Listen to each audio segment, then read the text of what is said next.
Sustancias alimenticias importantes como la glucosa y los aminoácidos son transportados a través de los organismos vivientes en sus formas moleculares y pasan al interior de las células, donde reaccionan lentamente con el oxígeno y otras sustancias. Ahora más terminología. Observemos los términos añadidos a estas descripciones químicas. Algunas de las soluciones son diluidas, otras son muy diluidas y algunas son concentradas. Estos términos nos dicen de forma muy general algo sobre las cantidades relativas de soluto y disolvente. Por ejemplo, el ácido sulfúrico concentrado es 96% H2SO4 en peso y 4% de agua. El ácido clorhídrico concentrado es solo un 36% de cloruro de hidrógeno y un 64% de agua. El término concentrado significa sencillamente que es una relativamente gran cantidad de ácido. Todo lo que significa diluido generalmente es que hay menos soluto que en una solución concentrada. Una solución muy diluida es casi un disolvente puro con solo una pequeña cantidad de soluto.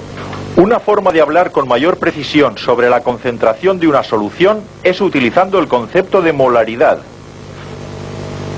Por definición, un mol de cualquier sustancia contiene el mismo número de unidades de aquella sustancia, 6,02 por 10 elevado a 23.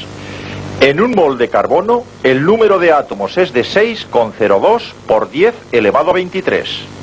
En un mol de gas de dióxido de carbono, el número de moléculas es de 6,02 por 10 elevado a 23.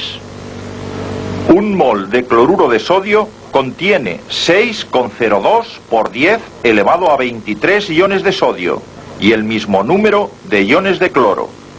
La concentración molar puede ser usada como base para comparar soluciones.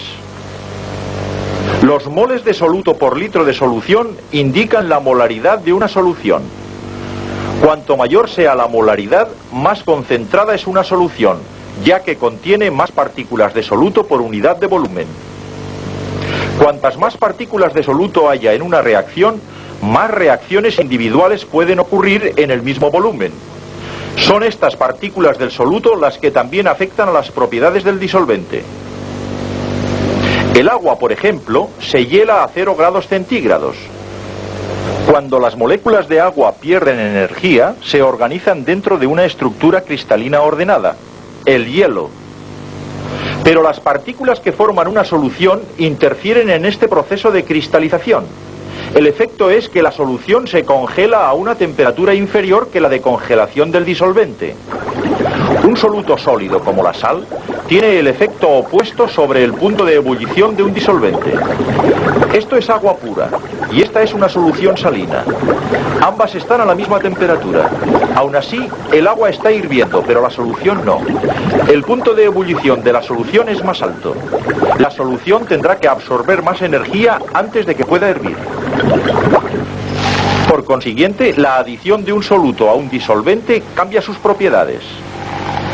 ¿Puede ser añadido indefinidamente un soluto? Hasta aquí toda la sal que hemos añadido al agua del vaso se ha disuelto.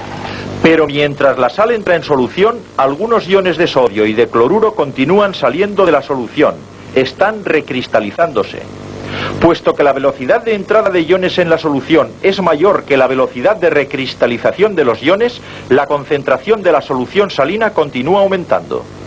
Pero gradualmente, a medida que la concentración aumenta, la velocidad con que las partículas de soluto entran en solución llegan a ser igual a la velocidad en que éstas están saliendo de aquella. Se ha alcanzado un estado de equilibrio y se dice que la solución ha sido saturada. La saturación es la condición actual de nuestra solución salina. No retendrá más sal disuelta en esta cantidad de disolvente siempre que la temperatura de la solución permanezca inalterable. Pero si elevamos la temperatura del cloruro de sodio en el agua, se disuelve más soluto. Esto no es aplicable a todas las soluciones. En algunos casos ocurre en realidad todo lo contrario. Pero ahora nuestra solución salina está de nuevo no saturada y penetran más partículas en la solución que las que salen de ella. Podemos disolver más sal en nuestra solución hasta que se alcance otra vez el equilibrio y la solución quede saturada. Añadir más disolvente podría tener el mismo efecto.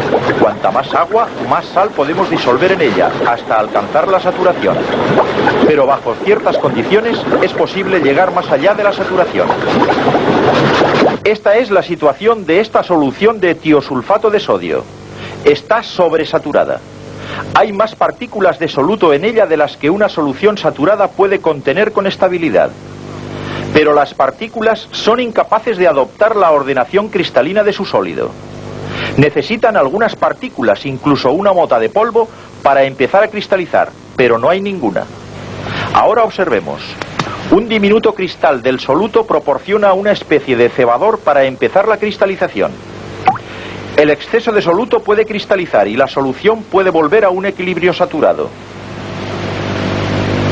Esta no es la forma en que normalmente un soluto precipita en las soluciones. Si reducimos la cantidad de agua de nuestra solución salina permitiendo que ésta se evapore, la solución puede retener cada vez menos soluto hasta que finalmente llega a saturarse. Y mientras el agua continúa evaporándose, los cristales de sal precipitan. Frecuentemente, la naturaleza opera de la misma manera.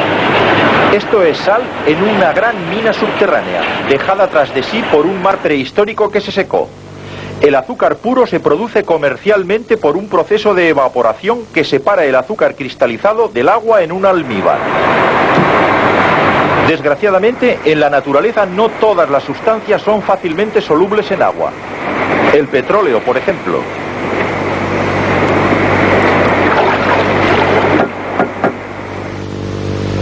El petróleo no se disuelve en el agua.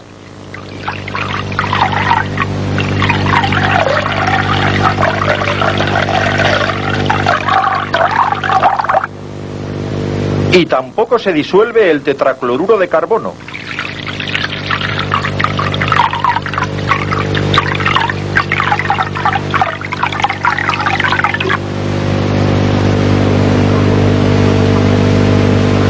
Y el petróleo se disuelve fácilmente en tetracloruro de carbono.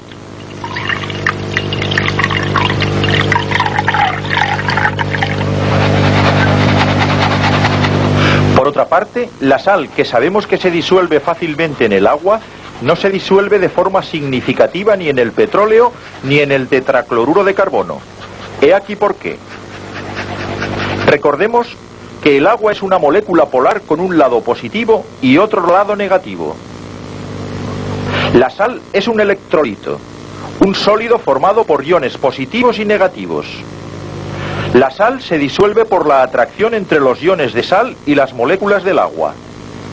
La sal, en realidad, arrastra las moléculas de agua lejos una de otra, mientras que el agua está arrastrando la sal. Aunque el petróleo es una sustancia molecular como el agua, no es polar. El agua atrae otras moléculas de agua mucho más fuertemente de lo que atrae las moléculas de petróleo. Si una molécula de petróleo se sitúa entre dos moléculas de agua, las moléculas de agua retroceden juntándose otra vez y separando el petróleo. Así, el petróleo no se disuelve de una forma significativa en el agua. Pero el tetracloruro de carbono, como el petróleo, es una sustancia no polar. Las fuerzas de atracción entre las moléculas de tetracloruro de carbono, entre las moléculas de petróleo y entre las moléculas de tetracloruro de carbono y las de petróleo son del mismo tipo. Así, las moléculas de ambas sustancias tienden a deslizarse unas entre otras hasta que la distribución llega a ser al azar y homogénea, y se ha formado una solución. En general, las disoluciones se producen entre sustancias de características similares. Así, los solutos no polares se disuelven en disolventes no polares, y los solutos iónicos y polares se disuelven en disolventes polares. Y generalmente, esta combinación es la más importante para nosotros, particularmente cuando implica solutos iónicos, porque los iones pueden transportar cargas iónicas a través de una solución. Los procesos de la vida dependen de este flujo de cargas eléctricas transportadas a y desde todas las partes de nuestro cuerpo por el extraordinario medio de transporte que es el agua. Desde las mezclas homogéneas que bañan y alimentan nuestras más diminutas células, a la mezcla homogénea, el mar, que cubre las 3/4 partes de nuestro mundo, Las soluciones son una indispensable parte de la vida y son, por tanto, fundamentales para la vida de nuestro planeta.